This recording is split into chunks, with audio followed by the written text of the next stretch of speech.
एक छोटे से गांव के किनारे हरे भरे खेतों के बीच एक मेहनती किसान रहता था। उसका नाम रामलाल था। रामलाल बहुत गरीब था, लेकिन दिल का बेहद अमीर। वह सुबह सूरज निकलने से पहले उठ जाता और देर शाम तक अपने खेतों में काम करता। उसके पास ज्यादा धन दौलत नहीं थी, पर उसका जीवन सादगी और संतोष से भरा हुआ था। उसी गांव के पास एक घना जंगल था, जहां रंग बिरंगे पक्षी रहते थे। उनमें से एक था हरा तोता, जिसका नाम था मोती। मोती बहुत बुद्धिमान और बातूनी तोता था। उसे इंसानों की भाषा समझने और बोलने का शौक था। वह अक्सर जंगल के पास बसे गांव को देखने आता और लोगों की बातें सुनता। एक दिन मोती उड़ते उड़ते रामलाल के खेत में आ बैठा। रामलाल खेत में काम कर रहा था। उसने देखा कि एक सुंदर हरा तोता उसके पास बैठा है। रामलाल ने प्यार से कहा, आओ तोते, भूखे होगे, ये लो कुछ दाने खा लो। मोती को किसान की यह दयालुता बहुत अच्छी लगी। उसने पहली बार किसी इंसान को इतने प्रेम से बात करते सुना। मोती बोला, धन्यवाद किसान, तुम बहुत अच्छे इंसान हो।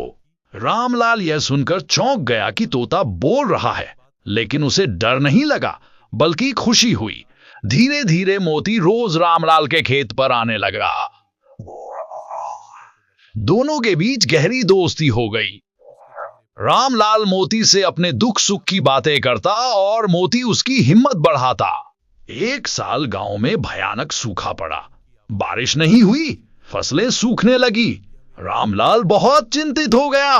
उसके पास खाने तक के पैसे नहीं बचे। एक दिन वह उदास होकर खेत के किनारे बैठा था। मोती ने उसकी उदासी देखी और पूछा, मित्र, तुम इतने दुखी क्यों हो? रामलाल ने सारी बात बता दी।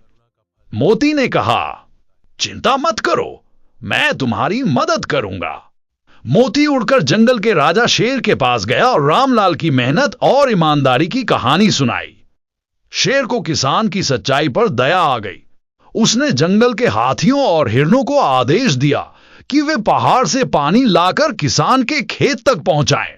कुछ ही दिनों में रामलाल के खेतों में पानी भर गया। फसलें फिर से लहलहाने लगी। कुछ महीनों बाद रामलाल की फसल बहुत अच्छी हुई। वह खुश हो गया और भगवान का धन्यवाद करने लगा। रामलाल समझ गया कि यह सब उसके मित्र मोती की वजह से हुआ है। उसने मोती को धन्यवाद दिया और कहा, तुमने मेरी जान बचा ली मित्र। मोती मुस्कुराकर बोला, सच्चाई और दया का फल हमेशा मीठा होता है। उस दिन से रामलाल और मोती की दोस्ती और भी मजबूत हो गई। सीख, दया, ईमानदारी